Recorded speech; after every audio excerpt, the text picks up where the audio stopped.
Kwenye swala zima la kulipwa pesa, shida sio kucheleweshewa pesa. Ila shida ni mambo zinazoendelea dhidi ya Young Africans.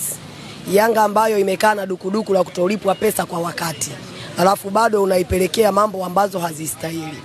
Kwa hiyo ndio maana tukaamua kuja na msimamo ya kwamba tumeopti kuitumia kauli ya Wallace Karia ya kwenda kucheza sinema zetu.